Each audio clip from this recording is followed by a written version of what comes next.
Here this morning, my talk is really going to be just about indoor cattle housing rather than outdoor and indoor or open lots and that type of stuff. It's all based around cattle housing.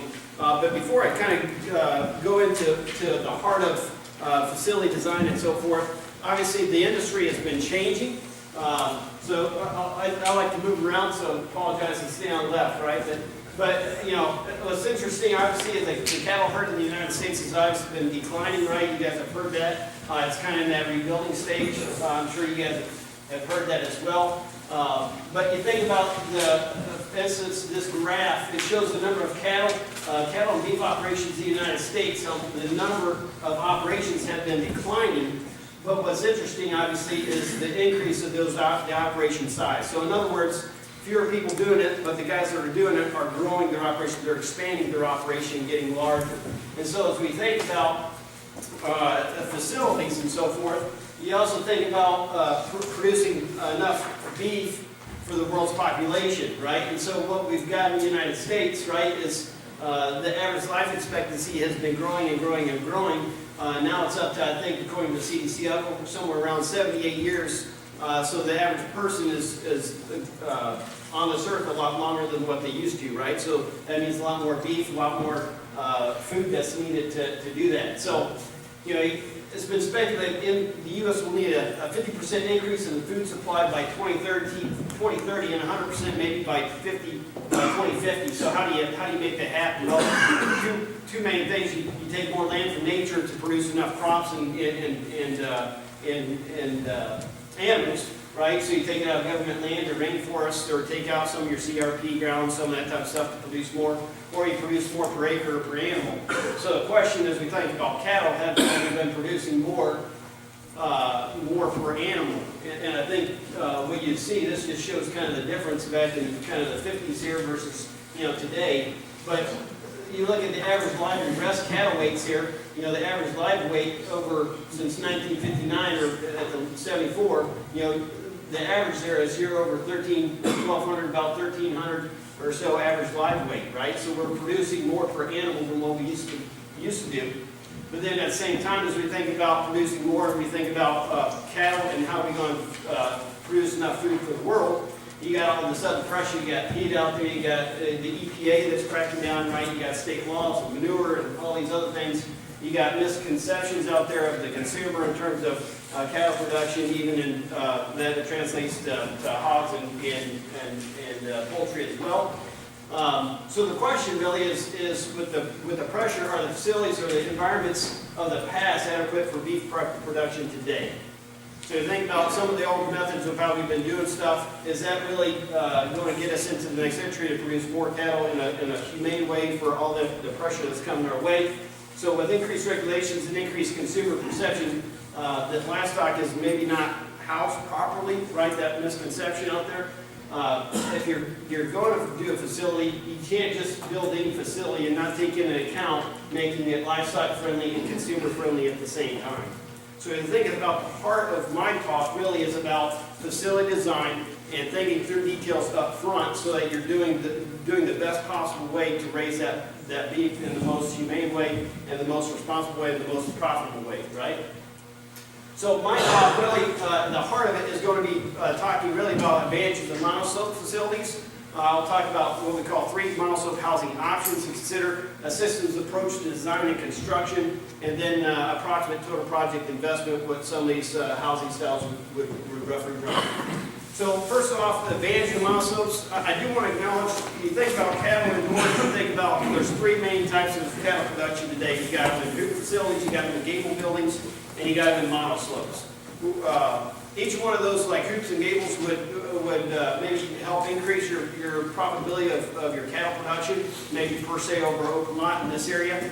We would contend optimal performance takes place in a monoslope, in a monoslope like this. So high side to the south, low side to the north.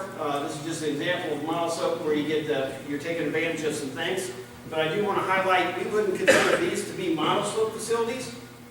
And the reason being is anytime you have the eave here and the eave roughly there at the same height, you've got a gable building effectively is what you've got. You're not taking advantage of the airflow inside there in these cases. You get the sunlight kind of penetrating back inside, but these get discolored, and so it starts to reduce the amount of sunlight coming back in. But the airflow is the same in essence that you would have in a gated building. So we wouldn't consider these to be true monoslope facilities. Why advantage of monoslope? It's about ventilation in the summer months. So what happens, summer months, most of your prevailing winds come from the south and go to the north end. And as wind enters that building on the south, it'll actually increase as it goes from south to north. So it's about ventilation, getting air movement inside there, especially those hot days. You got no wind, you will have a breeze inside that monoslope building. And it's about getting rid of the ammonia, the methane that's inside there as well, so the cattle have fresh air to be breathed in, getting rid of the heat.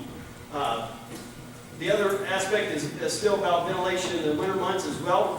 What happens in the winter, most of your prevailing winds come from the north in the winter, and so when the wind comes from the north, it'll actually slow down as it goes through that monoslope. Right? So it decreases as it goes from north to south inside. How do we know this? We've got weather stations that we've set up on monoslopes where we monitor this information. We're capturing stuff. This is what it looks like. It's a data log. It shows the anemometer on the top of the weather vane, and it's capturing the wind speed, the wind direction. We're capturing relative humidity inside the building, the dew point, the temperature, obviously, and so we can graph this stuff out to know what's happening in the environment of a monoslope. This data is taken from a 100-foot wide monoslope. We've got a weather station we've got set up on a 54-foot wide where we're starting to capture that information as well, so we can look at a comparison. Is a wider or narrow building? What's the difference between the two? Is there a difference in terms of how the wind in that environment is inside? So what does it show us? When you have a wind from the north, that's the blue line here, the north anemometer, and then the wind going to the south. So in this case, over the life of the data that we pulled, you just had a 4.8 mile an hour wind on the north, and it decreased to about 1.5 on the south side. All right, and so conversely, when you have a wind out of the south coming through from south to north, it actually come in at about 1.5-ish, and increased to about 3.5 or something like that. All right, so we know it's not just a theory in terms of how it works from a ventilation standpoint. We know it works based on capturing the data. This is just a graph that kind of shows that it's a linear relationship between north and south. So, in other words, when you have a wind speed from the north, based on what we plotted out, let's say it's a 10 mile an hour wind from the north, you would expect a wind speed difference of about 6 miles per hour. So in this case, if you had 10 mile an hour here on the north, it would be 4 mile an hour basically on the south side of that building. So it's decreasing at a little bit over more than a 50% ratio inside it, right? So it's a linear relationship between the two. Some other advantages of why monoslope, it's about taking advantage of the shade in the summer months, right? When the cattle are hot, you got you want to reduce the THI, the thermal humidity index on the cattle with humidity, so it's providing shelter for those cattle underneath the roof, so the sunlight comes down, it reflects obviously. I have a question about the wind speed thing. Does it matter as far as roof height on the back end? As far as how much it slows the wind down? Like 14 feet or 16 feet on the back side? Right. Buildings are the same. Obviously height will, and the pitch obviously of the roof, there's multiple different factors that would go with that, and then I'm not talking right now about the curtain aspect too, right? If you put a curtain in there, that changes things quite a bit, right? But there, yes, if you put, and I'll talk about this later, on the north wall, let's say if you're feeding both sides of the building, my suggestion is you don't put a north wall on that north side. It's going to block more airflow, right? Especially down low where the cattle are. So anytime you put more walls and that type of stuff in there, you're going to be blocking more airflow, right? Yep. Sorry, going the wrong way. So here's a picture taken in late August. This is a 100-foot wide monoslope. You can see right back here is your straight plane. You got your bunk over here. This is the building where you're feeding both sides of the building. So about 80% of that pen is still shaded late August in the afternoon. All right. So it's also about, in the winter months, taking advantage of that high open side to the south, so you get sunlight coming back inside so the cattle can warm up. Take advantage of that sunlight aspect. Here's a photo taken in late November. Again, this is not a 100-foot wide monosoap, so if there were cattle in this particular pen when we took the photo, all those cattle would have sunlight inside there, where they would have that, and that helps obviously warm up the bed pack inside that building as well, rather than if it was just totally shaded all the time in the winter months. What we did was we plotted over a 6-month period of time, kind of in the winter time, that's taken what's the effect of the winter sun for temperature difference, okay? Not taking into the difference of how much, it starts out at negative 20, right, or whatever this more some of the weather we've been having, right? And then it goes to maybe 0 in the middle of the day. We took that aspect out of it and said, what's the difference of the effect of the sun over the dead of the catcher? So what that temperature difference was about a little over about 7 degrees or so difference at about 11 a.m. in terms of the effect of what the sun had from north to south, right? So that's, and as Dan talked about energy requirements and the heat aspect of the degrees, 7 degree below that, that equates in according, this is only when you have sunlight, right? So at night, you're back to those lower temperatures. But those are advantages of monosoap housing. I'm going to talk about 3 monosoap housing options that most producers consider. Again, these are more on the standpoint of indoor cattle housing. Those would be a bed pack, a slab floor, and a pack set optimizer, which I'll get into what that is here in a second. But first off, I'll talk about bed packs. Bed packs is where you're going to have a dry bedded mound for cattle comfort. And it's going to require obviously scraping and bedding, and obviously that equates to labor, right? A lot more labor involved on a bed pack facility. But as you think about designing a bed pack facility, you're going to be stocking at about 35 to 50 square feet per head. Usually our recommendation would be somewhere probably in that 40 to 45 square feet per head range. You're going to scrape along the bump 1 to 2 times per week on average. And then you're going to bed about 1 to 2 times. Most producers are bedding about 1 to 2 times a week as well, at about a rate of 5 pounds per head per day. And that's proactive. And when I mean proactive, what that means is, let's say you're bedding on Tuesdays and Fridays.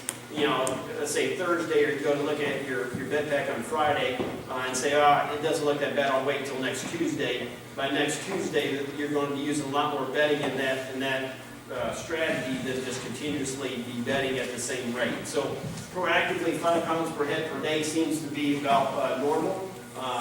There's a little caveat there. It also seems to work well when producers mix up corn stalks to soybean hulls. Depending if you can do that where you can rotate that, it seems like that kind of works to help establish that bed pack inside there a little bit easier. And understand, a 1,000 head facility that uses anywhere from about 1,000 to 1,500 bales of bedding inside there at about 5 pounds per head per day. So here's just an example of what we call it, I call it a double wide in this case. You have a bunk over here on the south and a bunk over here on the north. A single wide would be, you only have a feed bunk on one side of that building. So in this case, a double wide is going to lend itself where you can have a natural cattle mound where that's all bedded inside. So this can be mounted up here. This would be your bed pack area. A single wide is where you're going to only have a single slope to that. Where you're going to probably have a little bit more bedding used in a single wide than a double wide, and some other things to think through on a single wide per se. This is a typical 1,000 head facility, which would run you about 100 foot wide, give or take, by about 500 foot long. That would fit about 1,000 head at about 40 square feet or so per head. But things to think through, particularly in Illinois, anything up over 300 head, you have to follow has to have 6 months worth of manure storage for bed packs. So you got to most often have some manure bays inside this, or some place to take the manure outside the building. So these just represent manure bays here. This will be your bed pack area, your scrape lanes on both sides, and then again bunks on both sides, and maybe covered feed lane on the north side there, like it's gone here. This is just a blown up detail. Some things that you're going to need to think about is on design and layout. Just thinking through, one, my drinker placement. What we've learned on a single wide per se, you're only feeding one side. You put that drinker over by that side where the feed bunk is. But on a double wide, some of the early buildings we've built, when you have just a drinker, let's say on this side and not on the other side, what happens is you use a lot more bedding because the cattle are going back and forth over that mound a lot more often to get water. And then you're also going to see, if you just did a drinker one side of that building, you're also going to see the cattle eat out of that side of the bunk a lot more frequently than the other side if you got bunks on both sides. So when you put a drinker on both sides, it minimizes the traffic flow back over the bed pack, which is a good thing, because the more traffic flow back and forth over the bed pack, the more bedding you're going to be using.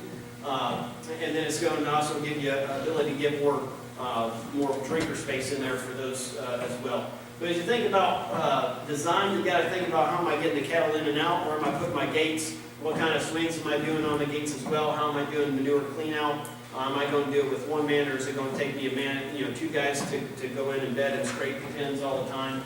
So what am I doing there? And it's also on the double wide. It's also thinking about interior column spacings there. So think about column spacings ideally where you only have maybe one, maybe two at the most inside that pin, rather than every 20 feet or every 15 feet having a column, and the pin's 100 foot wide. You got 4 or 5 columns inside there. So trying to minimize the interior columns, so less issues you have when you're going to clean it out in bed and some of those things as well. In addition, think about bed pack facility. You also need to think about concrete. What am I doing there? Am I going to concrete this entire bed pack area if I'm going to put down clay and can get the clay compacted? Am I doing curbs maybe around that bed pack area? My suggestion would not be to do any curbs, like a road type curb around that. And then it's also, am I going to try and slope the floors, if you will, so that any of that water that maybe comes in on the south side or even the north or something can slope into those manure bays if I'm doing manure bays. So details to think through there. As you think about concrete, you got to be thinking about cattle slips and falls, bruises, trying to mitigate any kind of realizers that you would have in your operation, make it more profitable. So that comes back, how the cattle's getting in and out, how am I crossing the cattle? Are they going to slip and fall? So it's thinking about, am I going to do a grooved concrete? Am I going to rough it up? Am I going to do some type of stamp? And it's also about equipment getting inside there as well and clean out that pen easier. If you're thinking manure bays or even pen dividers, two of the common options there are do concrete coffee blocks like this, which are just blocks stacked on top. They're typically 2 foot by 6 foot long or 3 foot long most of the time. You could do that here like they've got shown to separate the pins and have a pin divider. The challenge that you have with these, they can get knocked over, they can fall over on an animal, then you got you've lost that animal then. It takes more time to set these things up, but they're inexpensive. Versus, let's say, a pork wall, where you're forming it, you're pouring it, that wall's going to be permanent. Thank you. That wall's going to be permanent. Obviously, you don't have the flexibility of moving that. If you want to move that pin size, these you can move, but again, you have some drawbacks. The pork wall's going to run you a little bit more. But in either scenario of these, you got to think about how high am I going to do that. The higher the bed pack, the more likely than if your bed pack gets 4.5, 5 foot tall, and that wall is 6 foot, how the cattle keep them from falling into that next pin, right? It's also thinking about round or square columns, all right? And so this is hard to see in the photo here, but this is a round column versus a square column back by the bunk line. What's the difference between the two? A round column is the cattle are going up to that feed bunk, or they rush you or whatever. If they're crowded, they're not going to get as much bruising on the shoulders as what they would with a square column. So it lends itself to reducing the amount of bruising and so forth that those cattle will have. A square column is going to be a little bit maybe cleaner detail as you're scraping alongside the back side of that. But the way you can do an equal detail here of giving enough of a concrete curve in the back so you can scrape flush it against that too. So as we think about manure storage, there's a couple different ways maybe to consider manure storage. Again, concrete coffee blocks like this, so you can move them, they can vary the size. This is a flat surface here, so if that's got some liquid to it, it's going to seep out, right? It's not going to really stay really contained inside that area. But this is inexpensive. You can move the sizes. This would be a recessed manure bank. So in this instance, this is a 80-foot wide pit, if you will. So that back wall is about 12 feet tall. So the things here, if you're going to consider this, is you don't want to have this be too steep of a slope. You can't get, if you're cleaning out with a traco, or I'm sorry, not traco, but a skid steer or a telehandler or something like that, you want to be able to get that piece of equipment backed up or turned around inside there, so you don't want it too steep where it can't get the traction. But this will give you more manure storage being recessed than if it was flat as well. This is something you maybe see on a Packset Optimizer, and I'll talk about Packset Optimizer. A Packset Optimizer is a bed pack building and slat floor building all in one. All right, and so the principle here is this area here is actually, it's hard to see, but this is actually higher and it slopes to your north and south feed lanes. And the principle there is if there's liquid into that manure, it can run off into here and then run down into the slatted floor section of that building. So this would be elevated, if you will, manure storage. So we talked about bed packs. I'll talk briefly here on slatted floor. Slatted floor facilities is I want to make the distinguishing standpoint as a finishing facility rather than a growing facility. Your bed pack would lend itself to a grower or finisher, but we would still consider a slatted floor facility a finishing. It's a deep pit for reduced labor costs and reduced bedding then, or no bedding, and then especially with the development of rubber mats, for cattle comfort on slatted floor facilities. So this would be a typical 1,000-head facility. It's about 60 so feet across if it was covered feed lane, and about another 450 or so feet long.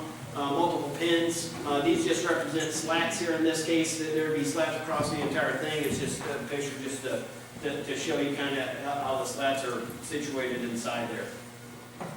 Slatted floors, what you're looking at slatted floors, the stocking density, usually in the range of 20 to 26 square feet per head. There's some that pack them in a little bit tighter and go down as much as 18.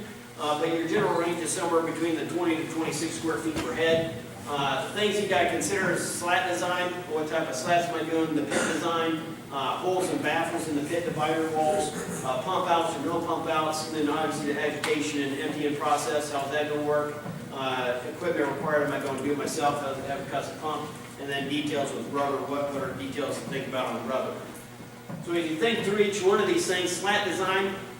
Your slats today are gangs, and they come in 4-foot wide sections typically, and there would be 8, 10, or 12 foot long. So the shorter the gang, the more interior columns you're going to have down inside your pit, obviously to hold them up. The farther the spans, the less columns you're going to have inside your slatted floor, inside your pit. You're looking at a thickness usually of about 6 to 9 inches thick for most of your slats, and then a gap spacing of about 1 1/4 to 1 3/4 inch spacings between the slats there to get the manure down. You don't want too wide where you have hoof issues, and you don't want to have too narrow where the manure can't get down inside those slats. And then you want to think through the gang slat load capacity. The one cattle density, the tighter I put it in, the more I've got weight per square foot on those slats. And then if I've got a downed animal, I've got to get that animal out. If it's an 80-foot wide pen or an 80-foot wide pit, how am I going to get that cattle out that's in the center of that pen? How am I going to get it out of there? Am I going to drive something over it to get it out, or how's that animal getting out of there? So am I going to try and drive equipment on there and pull that slat, hold that equipment up? As we think about slatted floors, and we're thinking about, is it one pit, or are we going to try and partition the pit with multiple partition walls? The question then comes back, well, what happens if I've got my pin stocked a little bit heavier in this pin, or my other pin here set empty for a month, and this pit's full, and this other pit's got some capacity? Can I put a baffle in that pit wall so that I can equalize it all out so I don't have to get in a rush to pump this down when I've got some more storage over here? You can do that. The challenges that you often have, especially with beef manure, for those that are familiar, obviously you know this, beef manure is different than swine manure, so you don't have the consistency to suspend the solids as much. There's not as much liquid, if you will, so it makes it more difficult. So when you do this, what happens, you drop your pump down into one pit and you start pumping out or agitating it. You pump it out, it's drawing all the liquids off all your other pits then until it gets below that baffle. So now what happens is, do you have enough liquid then when you go to pump out or agitate the next pit? Is there enough liquid in there to get it effectively agitated? So in those cases, you're often going to have to add more liquid into those other pits in order to get that other pit agitated effectively. So there's positives and there's some drawbacks to really consider when you're looking at that. The other detail to think about is the pit depth. Most of your pits are anywhere from 8 to 12 feet, so 8, 10, or 12 are your most common. You're mostly going to keep you always want to basically keep your manure below the slats, obviously. And recognize if you're talking a 12-foot pit, Matt could probably attest to this, you're generally not going to get a full 1 year storage out of that. A lot of that's going to depend on your stocking density, obviously your diets and some of that, but don't expect a 12-foot deep pit, depending on your stocking density, to probably get you a full year capacity. You're probably still talking, going to the field 2 times a year. So the thing about slatted floor design, when I was talking about dividing the pit, what I was talking about was putting a wall here then that separates, this is one pit and this is another pit. So most custom pumpers, or most people would say, if you're going to agitate and drop a pump, you can pull out this center slat here and drop a pump inside there, and then you can effectively agitate across about 48 feet, 40 feet. Seems to be pretty easily done with most custom pumpers, and then the width here then of about 60 feet or so is pretty optimal. When you start getting outside that, you really got to start thinking about how am I going to effectively agitate that pit. Am I going to try and do it from both sides of the building or just one, and what's that strategy going to be? But again, 60 foot long is pretty easy, and about 40 or 50 foot across as well. This is an example. So instead of pulling the pump, if those are familiar with Swan, you have the pump outs outside the building. So this is what that represents here. The benefit of this, you wouldn't have to pull a slat in order to get your agitation pump down inside there and start pumping. The drawback of something like this is you might not be able to get the corners over here effectively agitated because of the nozzle being recessed back and not being able to shoot straight across that wall. So there's potential some drawbacks, and so then the question is, do you put pump outs on the other side as well to try and get everything good stirred and agitated real well inside there before you go to pump out. This shows you a slat's removed and the agitation pump set in there. In this case, it takes this producer about 30 minutes to remove his guardrail from his bump line, remove his bumps, pull his slats, and he's agitating and getting it done. So this is, again, where you're going to be putting the pump inside the building rather than doing a pump out inside there. So details about agitating empty pits, if you're considering doing something like this and not really familiar with this type of environment, you're going to agitate a pit 2 to 4 hours depending on the consistency of the manure. And you want to get your solids suspended with your liquids. So the agitation length is going to depend on the horsepower of the tractor, the size of the pit, the manure, the water inside there as well. But you're going to want to agitate obviously where you're going to the field so your solids don't stratify back out. And then it often requires some water to be maybe added to get the solids suspended as well, as much maybe as 10%. But then the question here, as of late, is with more and more producers doing slatted floor facilities about the development of biologicals, basically additives for the manure pit, to be able to break down the fiber, then to make it a more of a easily pumpable manure. So there's some research and a lot of new stuff that's kind of being developed as it relates to biologicals and to help break down some of the fiber in those. But I recommend the best practice is always remove the animals while agitating. I'm aware you hear of some different producers every year or so, depending on the environment that they've got them inside, where they left the cattle inside, they had some deads inside. So, remove the animals so not breathe in all the ammonia, all the hydrogen, all the methane as well. So if you're thinking about doing something like this, there's 2 options. You either buy it and do it yourself, or you have somebody come in and custom pump it and do it. So this is just a pump, the typical agitator, and then your wagon that you deploy back out in the field. As we think about how's this all going to cash flow, what's my strategy going to be? A new pump usually is in a $14,000 to $20,000 range. Tank applicator can run you anywhere from $80,000 to $160,000 if you're talking new or used, or variable rate with GPS. Drag lines, it depends on who you talk to with a custom pumper. Some prefer not to use drag lines, some do. It depends obviously on how far you're going, to the field as well. And then application rates are going to obviously depend on maybe your manure management plan, the soils you have, what kind of how you're using that manure, and obviously the topography as well. But generally, some are maybe in the neighborhood of 5,000 to 10,000 gallons per acre. But if you're thinking slatted floor building, you really got to be thinking rubber. And We're actually a distributor for Easy Fix. This is an example of just our product. So as you think about rubber on facilities, what you want to have is, what rubber does is it improves the animal movement and reduces the lameness of the cattle as well, especially the legs. And it's going to increase your average daily gain of feed efficiency from what most producers. So most producers, when they've had slab floor buildings, they put in a pin or so, tried it out, and it definitely obviously makes a return then form where they're putting in the rest of the building with the rubber then. But as you think about, not all rubber is all the same. There are different installation methods for rubber. Particularly with Easy Fix, what's unique about Easy Fix is it's got a self-wedge design here that sits inside the slat, rather than have to have a bolt or some other, I wouldn't say contraption, but some other attaching method that either gets fastened into the slab itself. But there are different installation ways to do that. But you want to be thinking about a high grip, so the cattle are not slipping out, obviously, with that rubber. So you're not having realizers and injuries inside there. A high quality rubber, something that's going to hold up long term and last. So there's differences in how rubber is made and the quality of that rubber. And then it's a slope profile. So the center of that is sloped. It's higher in the center, so it allows that manure and that urine to run off into the slats rather than sitting on top. So those are some details about slat floors. I'm going to talk about what we call a pack slat optimized. That's a term that we use, or that's what we designated, and that's a bed pack and slat floor building all in one. What that is, you're talking bed pack at the same design details we already talked about, and the slats, basically same characteristics, same details you got to think about for the slatted floor section. So why this approach?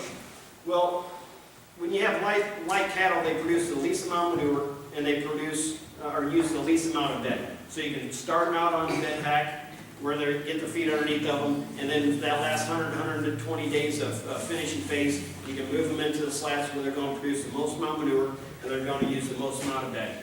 So in this case, you move them into the slats that last 120 days of finishing phase, you finish them out there, and it reduces obviously the need to deal with the increased amount of manure that you're going to have in that bed pack then with larger animals, as well as the bedding as well. So here's what we mean. A bed pack, these would be your bed pack pins here, and then these are your slatted floors. So in this case, you start each one of these pins, so you have 1, 2, 3, these are larger here, but each one of these pins would fill one of those pins on slatted floors, right? So it's almost about a half to half, right? So about 40 square feet per ear, and let's say, 24 or so, on the slats, or 20, whatever the density would be. But this would be a 100-foot wide building, and the same length, about 544, would give you about 1,000-head facility there. So that's dealing with the 3 typical monoslope housing options. I'll touch base on some design criteria around construction. When you think about 5 critical consideration for optimal performance, it's about air, it's about water, it's about feed, and then I would say it's about pin size and design, as well as you get into just your team selection. If you're thinking about facility, how's this team going to work? How's this going to get me into faster occupancy once I've committed, the bank's on me, when's this thing going to get done, right? So you think about consideration for optimal airflow.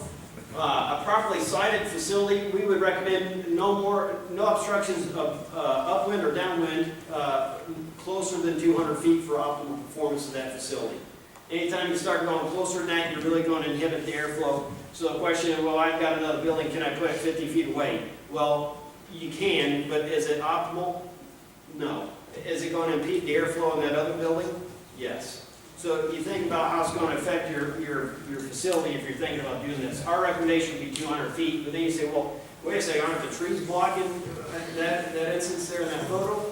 And I would say you're right. However, what this doesn't show is the topography. This site here is actually, the finished floor here is at the same elevation as where the tops of those trees are. So in this case, the airflow is not being impeded then with all those trees 200 feet away, because it's at the height. This is actually a ravine here. So when you think about airflow on the ends of the building, the question is, how far can I put it away from other obstructions or woods or buildings or whatever? We could recommend, again, at least 150 feet from the ends. Obviously, ideal is to have it wide open, so if you have any southeasterly winds or southwesterly winds coming through there, you take advantage of those rather than having them all blocked by other obstructions around them. Other consideration for optimal airflow, on a monoslope, a properly designed one, you want to keep this area open and you want to keep this area open. When you start to restrict the airflow in both of these cases, one, it's going to change the longevity of your roof structure, and particularly the material of the steel on top where you're going to trap a lot of gases in. So in this case, you keep that all open, it's going to allow that airflow to constantly get dissipated outside. And then it's also about blocking this. So the higher that this one is, the more that airflow is going to be blocked down low. So minimizing the obstructions on that north wall, or not making the north wall too high. And then also think about cross ventilation. The longer the building is, taking advantage of a southeaster or southwest wind going through there. If I've got these walls and they're 8 foot tall or something, I'm not taking advantage of a lot of that other airflow coming through. So we don't want to have the wall get too high. So it's maybe having it just high enough where it's going to allow the bed pack not to go, if you're talking bed pack, not to be higher, and then putting some kind of a gated system or pipes or something like that so that you're not inhibiting more airflow than what you need to. So it's about getting as much airflow for those cattle as possible. Curtains. Curtain management is the big key, right? I mean, if you're going to do the investment, what you don't want to do is have the curtains shut down all the time. Especially, you look at a lot of facilities, and you drive by in the morning time, you'll see a lot of steam going inside that whole building, and there's no airflow, and those cattle are sitting in all that steam, right? That's not a good deal. So it's really about curtain management. If you're thinking about curtains, you want to maintain that these curtains are at least always open, so you're not totally restricting all the airflow on that north side. So in this case, at least a 2 to 4 foot opening on the top there. And really about curtains, it's about keeping precipitation out. Cattle, as Dan talked even earlier, they can handle the cold, right, to a certain extent. You may want to keep a little bit of the wind chill off them and so forth, but once they get wet, then obviously their energy requirements are going to change dramatically. So if you're going to use curtains or want to put curtains on, know that you're doing it more from a precipitation standpoint rather than trying to minimize, per se, draft. Now, if you got lighter weight animals, that's a different story. If you're putting Holsteins at 200 pounds or something, or whatever, then your strategy is going to be different since they're lighter weights, right, than more of a finishing animal. So consideration, it's also about having overhang, so you want to get the precipitation away from the building, so you think about bunk lines and so forth. In this case, if there's a bunk down here with this heavy rain, that bunk would be completely dry in this case. And this is a 6 foot overhang on the north side there. So it's about getting the water away with overhangs or trying to provide enough shelter that you can there. As you think about consideration for water, you really got to be thinking quite a few things. Water line size and flow rates. What I've seen a lot of times on especially new facilities is someone goes by a magazine that says they can hold 120 head capacity or something like that, and didn't really think about the flow rate of the amount of water that the cattle are going to need. And my line size, if I've got to take a water line from a quarter mile, that flow rate at that other end is going to be a lot different than if it was at 200 feet at one, right? So my flow rates. Water line size, am I going to do heated or non-heated drinkers, or am I going to do constant flow to keep those from freezing in the wintertime? Drain lines, often overlooked in a bed pack facility. If I'm going to be draining my water 3 times a week in a bed pack facility, where's that water going? If I got 120 gallon capacity water, where's that water going to go? Is it going to go down on the ground, or is it going to go right in my bed pack area? So drain lines, think do that up front before I pour concrete, a very, very critical detail. And then emergency backup strategy. If I got 1,000 head facility and I got my well go down, how am I going to get enough water? Understand, figure 20 gallon a head. In the summertime, you can need 20,000 gallons of water in one day, in a hot environment. So what's my backup strategy going to be if something goes wrong with my well? And it's about drinker location we talked. And it's about linear inches of drinker space per head as well. So my recommendation is not just look at a magazine that says this fits 100 head, but look at how long that water is and how many head you're trying to accommodate. So you think about a drinker length, what you would want to maintain, especially MWPS would recommend at least 1 to 3 inches of linear inches of drinker space per head. Obviously, dairies have been very critical about this and getting enough linear inches of drinker space for dairies. But you'd be looking for beef cattle about 1 to 3 inches of drinker space per head rather than, you know, a 2-foot bowl for 200 or 300 head or something like that, because that's what a magazine said. As we think about consideration for feed, it's going to come back to how often you're feeding and so forth. And you guys get, I'm sure, good information from Kelly and Dan about this bunk space and so forth. Generally speaking, most producers are running somewhere in the neighborhood of 6 to 12 inches of bunk space on finishing facilities. Now, it's going to depend on the size of the bunks you have. What's my feeding strategy? Am I feeding 1 time a day, 2 times a day, maybe 3 times a day? Probably not too many of you guys feeding 3 times a day. But what's that bunk space? Generally speaking, most producers in that 6 to 12 inches. Obviously, the higher end of that, the better off you're probably going to be talking about optimal performance of the cattle closer to that 12 inches. Bunk details. You think about bunk, what you want to maintain is a curb on the back side so as the cattle go up, you're trying to minimize the defecation of the bunk. So if you don't do that curb, most of the time cattle can turn around when they're done feeding and defecate right in that bunk, and then you know those cattle aren't going to eat right where that manure's at, right? So you want to have a curb on the backside enough so that the cattle can get their hooves up and not too short where they're kind of teetering up there and have hoof issues.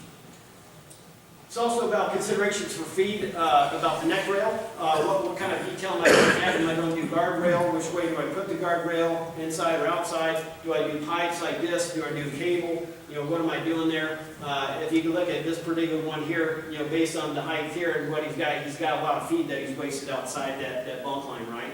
You think about today's diets and the ration, the cost of that, feed cost, you know, a 1-2% feed savings there is going to equate to a decent amount of money at the end of the year, right? So let's think about the right details up front. This is that curb I was talking about on the backside here, having this be large enough so the cattle can get up there so that they're not going to defecate in the bunk, but not too short where they're going to have those hoof issues like we talked. So you think about consideration for pen size. What's out the pen size out there? People say, you know, what should I do there, or what are some thoughts? Well, it's going to depend on, obviously, the access to feed and water. You want to think through that. Manure handling, obviously, the larger pen I've got, the longer run I've got to take that manure to, the shorter that I don't maybe have to go as far.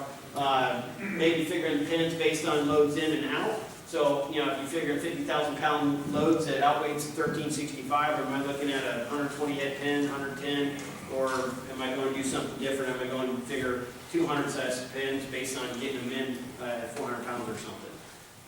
Approximate 100 to 200 head pens seem the most practical, which would be about 3 semi-loads. And then, you know, more pens you have, the more gates. You can think about total cost. More gates, you got reduced bunk space because now you need more gates to do it.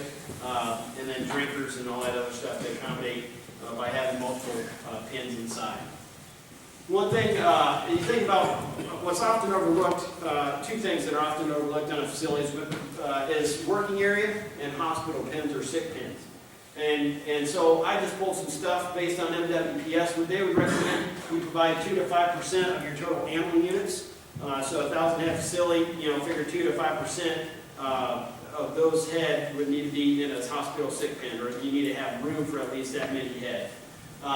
You want to provide at least 40 square feet per head for those sick animals as well. You want to make sure, obviously, you got access to feed and water. So now I got to think if I've got one in the building and I've got another water I need to put down there for those animals. And then it's about pen size coming back to hospital pen. How am I going to clean it out, handle the manure in those sick pens as well? Think about considering projects, selecting your team. What are some things maybe to be thinking about in terms of, okay, I say I want to consider this, and how do I go about navigating a project? You want to be thinking someone that's got that understands what you're trying to get. You're trying to be profitable. You're trying to control the runoff. You're trying whatever those things are. Someone that understands your objectives and is results focused. Rather than just trying to come in, let me build you a building and put something up and go on to the next building. Someone that's going to be there to help you think through all these details up front. It's about being collaborative. So our recommendation is to call a builder early to help walk through a lot of these issues, especially as it relates to some permitting things and design and siting and all those things. Design and engineering, someone that's got some expertise and experience, especially with monoslopes. You know, in this case, monoslopes are designed to catch a lot of air, a lot of wind, so you don't want that, you want it to be designed right and that somebody has experience with that. And then manpower, someone to get stuff done, get it out of the ground. And then also if you think about construction manager or turnkey general contracting approach, someone to be able to take care of everything. You know, if you just don't have the capacity to your time or that's not your expertise and you want somebody to kind of handle that aspect to navigate that. So you think about that. Lastly, I know probably some people are just saying, okay, how much are these things going to roughly run? So approximate total project investment. A bed pack facility is in the neighborhood of about $750 to $900, $950 a head space. Now, that investment depends if you're talking $100 head or if it's 1,000 head. What are the permit requirements involved? What's the scope of work? Am I putting concrete underneath that entire bed pack? Is it just under the scrape lanes? What's my stocking density? If I'm looking at cost per head, is it stocked at 35 square feet per head or is it stocked at 50 square feet? That's a big difference in your cost per head. And then, am I putting a lot more manure bays inside their working areas, commodity storage? Some producers, when they expand, need some more feed storage, so often they would look at one end of the building being for more commodity storage as well. So slatted floor, again, this is with rubber. Generally, it's about $950 to $1,250 per headspace. That investment depends on, again, how big a project you're talking about. The stocking density, what kind of stocking density we're talking about, if we're putting working area commodity storage. But again, those would be numbers with rubber. And then passive optimizer with rubber on the slatted floor section, that is generally in the neighborhood of $900 to $1,100 a headspace for that type of facility. Again, same things apply there as it relates to stocking densities and what side of the project you're looking at. As I finish up, as you just think about, leave you with kind of one final thought as you think about designing a facility. If you can get a 1% increase in feed conversion, it's going to make you more money than even if you had to pay 10% more in total project cost for it. So in other words, if you have a 1,000 head facility, let's say it's $1,000 a head space, just for easy math, and it's $100,000, you spent another $100,000 at that $900 to $1,000 head space difference. As a producer, and producer B spent $900,000, but he didn't get that 1% increase in feed efficiency, then you're going to make money more often than that by paying an extra 100% or $100,000 early on than that producer probably if he's not getting that 1% increase just in feed efficiency. So small things have huge impacts, especially when you're looking at the bottom line and the profitability of your operation. So you want to be thinking about design as it relates to water, bunk space, the square foot per head. You know, can you get 1% feed efficiency? What about, that's not taking into account deaths, realizers, injuries, you know, that type of stuff. So small things have huge impacts, especially as it relates to your bottom line. With that said, my contact information is listed down there as well for anyone that would maybe have more questions or want to know maybe more information. One way to get started, kind of, I know you guys got, I think we put some beef brochures just in your binders as well. Another good option to get started if you're kind of considering something. Richard in the back is two things. One is it's kind of a takeaway, if you will, of best practice for monoslope facilities, manual, if you so speak. And then, sorry. We have three things for you today. First, you already have, and that's just some information about the company and the buildings. But if you like what Sam has to say, and you think it might be relevant to what you're doing on your operation or what you might do, these are the notes from Sam's presentation. And you're welcome to get a copy of these. And if you're a little further along and you think that a building is in my future pretty soon, and you'd like to do, you have a lot of questions, you're probably going to do a lot of research. Typically, people who buy our buildings start by ordering one of these. We call it the new feedlot information packet. And it's filled with the answers to questions that producers like you typically ask when they begin that process. Is this kind of a system right for me? So I encourage you to come see us, order one of these if you think you need one, and be sure to pick up one of these if you're interested in the details on what Sam has to say do you want me to try and talk a little bit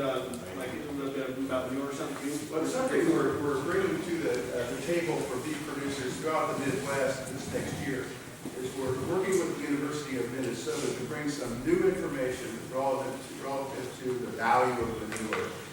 Not just the fertilizer value of manure, but actually understanding the economics of manure, including the storage systems, whether it's pit, open lot, or bed pack, and how that manure is applied, and the precision with which it's applied to optimize fertilizer value. Sam has a little bit of information about that. Don't know if we have time for to share any of that. If you, Yeah, that'll be fine. yeah, it's a sneak preview.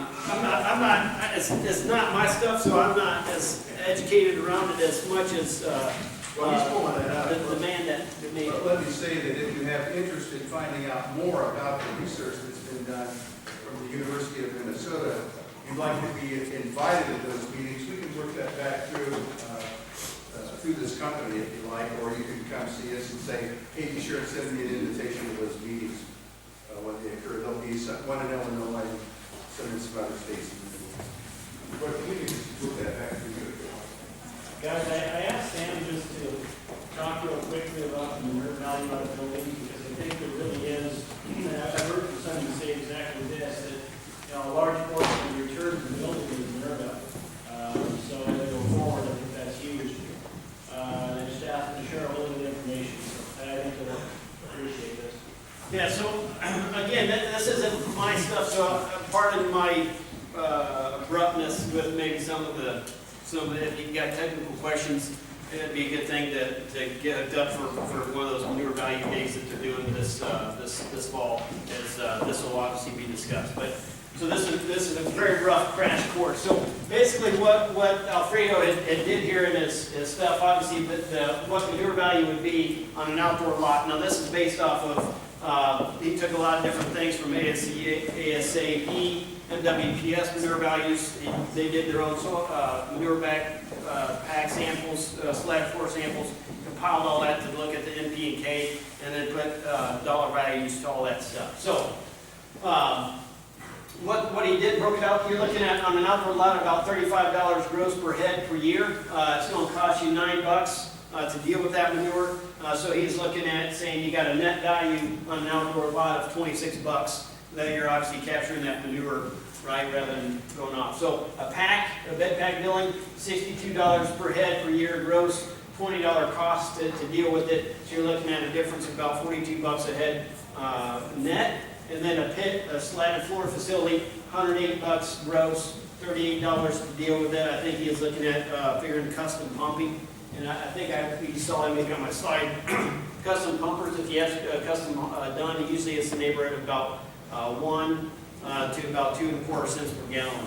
Most custom pumpers, their ideal is to get about $10,000 in revenue per day. And so, you know, you think about the size, the longer that they're on your operation, the more they're going to charge you to deal with the manure to get out. So they want to get it pumped, get on, and get to the next operation. So I think that's probably where he came up with his cost here, dealing with a custom pump rate. And then you're looking at a net of about $70 per head per year is what he had summated based on all his stuff. And some of the stuff, I'm not going to get into the technical side of that other stuff. And then he talks about sulfur. Obviously, beef manure is higher in sulfur, and so some stuff that's kind of been done in terms of corn yields being responding to the sulfur that's in that beef manure as well, and the rates, and he'll discuss some of that stuff as well. And then this is just some other data stuff that he talks on. But I know it's very rough in course, but I guess I'll take maybe some questions if anyone's got some questions around facilities or. You said about those big facilities now. There's a lot of people my age now that's got small calf crops. How are they going to fill them in years to come? Dairy beef is becoming more and more popular, right? With the development, you can get a constant rate of cattle coming through there. A lot of the guys that are larger have got a lot of them have got special deals set up with people that they're buying cattle on a regular sometimes making contractual type basis per year. But there are also guys out there that, let's put it this way, a lot of those guys that are doing it, the larger guys, are not going to the sale barn to buy, 20 head at a piece, right? I mean, they're sourcing those cattle from specific people. But dairy beef is becoming more and more popular because you can get a supply, more regularly than buying maybe in the spring and fall. But is that gonna push the guy that's maybe got one of these storage buildings like that out, where the guy's got 3 or 4? Compared to the guy's got 3 or 4? I mean, is So he gonna be able to compete? the question is, with the guy that just did, that expanded his operation did one, is he going to be out because the guy that's got 3 or 4 of these facilities didn't cattle? I don't know, I think that comes back just your whole, that's a big thing. If you're going all in, so to speak, with a facility, and plan to produce cattle, you're going to be in it for another 25, 30, 40 years, right, to do that. So that's something that's definitely got to be thought through, especially with the labor force, who's going to run it, and procure the cattle is a huge thing as well as the capital. So that's a hard one to answer, but I think it comes back to how well you deal with, how well a producer has connections to be able to secure the cattle when he needs them. But dairy beef is becoming a lot more popular in that regard, where a lot of the large feedlots are doing a lot of dairy beef, Holstein steers. Do you have anybody using these as cow-calf facilities on the building back? There's a lot of interest around it. I'm only familiar with one person, at least in the state of Illinois, that did the investment to do a cow-calf facility. We don't have anything that I could show you that's been done. I've talked to several producers about cow-calf stuff. They just did that driftless region conference, and there's a big talk about beef cow confinement. I think it just is, again, come back to the capital aspect. What's my strategy going to be? Am I going to put the calves in there once I've capped out, or take the cow back out to pasture, or what am I going to do there? Is the building going to sit empty? You certainly don't want that if you've got some investment that you put out there. So there's a lot of questions as to what's the strategy for that going to be? But to answer your question directly, I guess, no, they don't have much out there. Good question. Are there any other questions for Sam? I've got a couple, I guess, because of the footprint, I've had some people ask me about orienting a building the other direction, east, orienting it south. Is there any situation that works?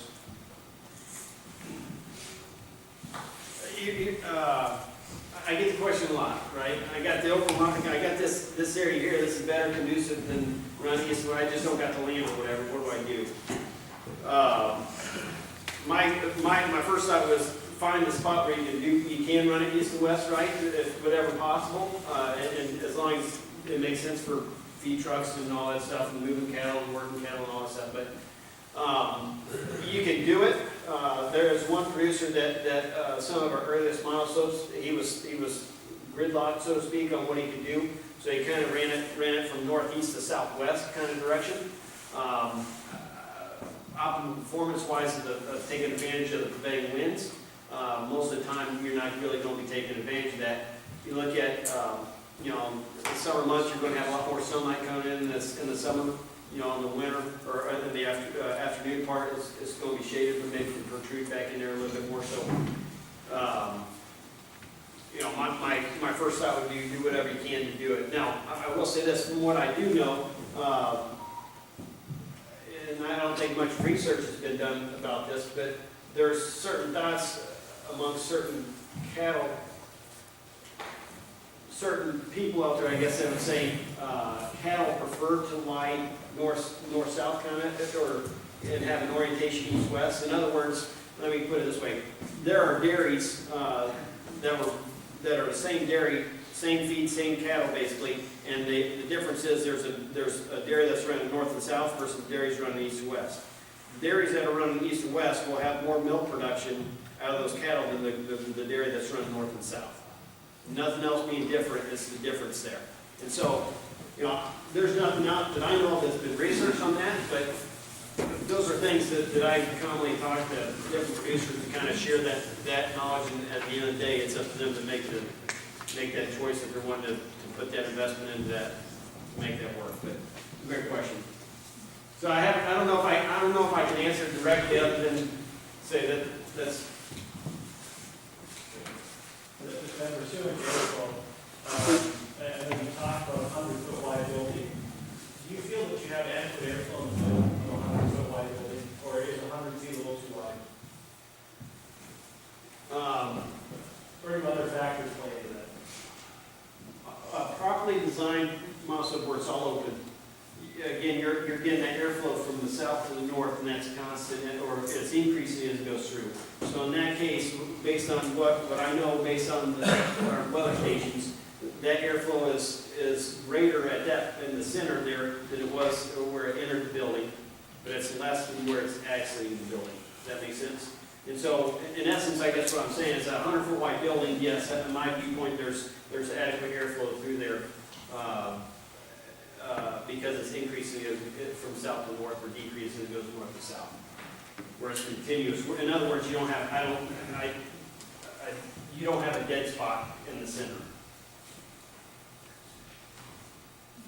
I kind of got one about, like, you showed the curtain on the north side of the building, you said you wanted to keep the top 2 foot open.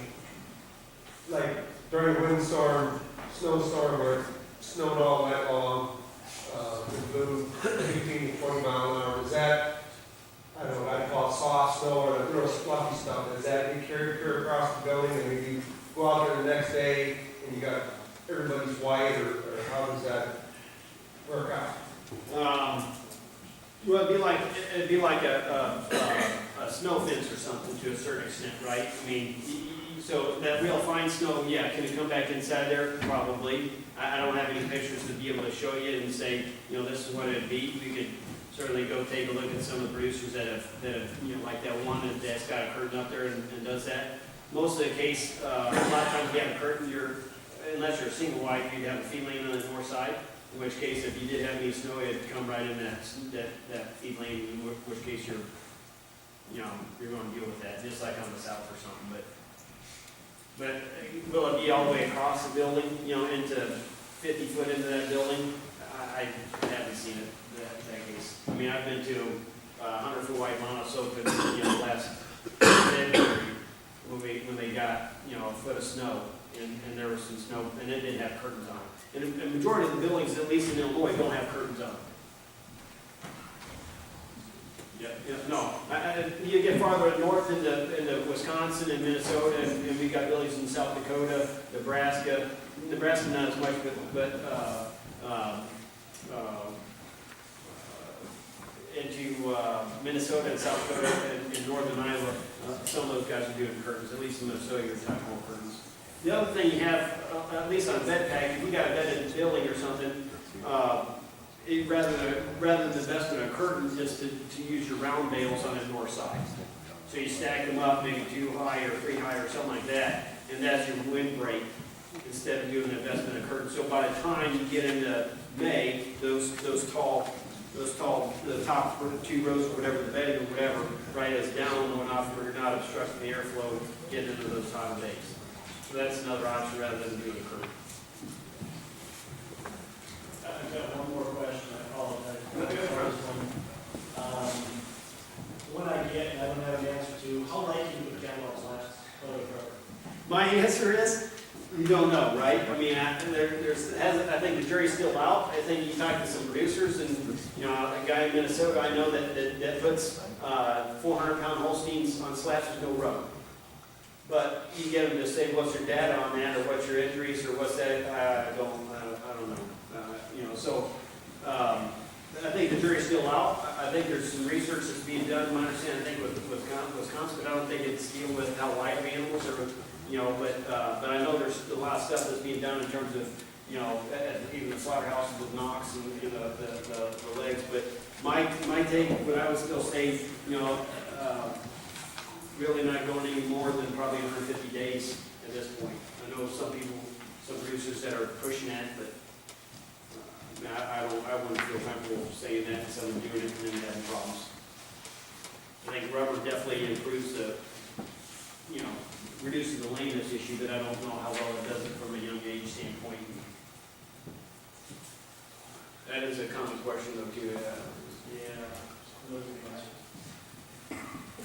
So I think there's some stuff maybe that they've done, or publicized maybe in 2015 or something about some of that stuff, but I don't think it's going to deal much with, how wide the animals you can put in there. Any other questions or? All right, well, thank you, Sam. Appreciate it.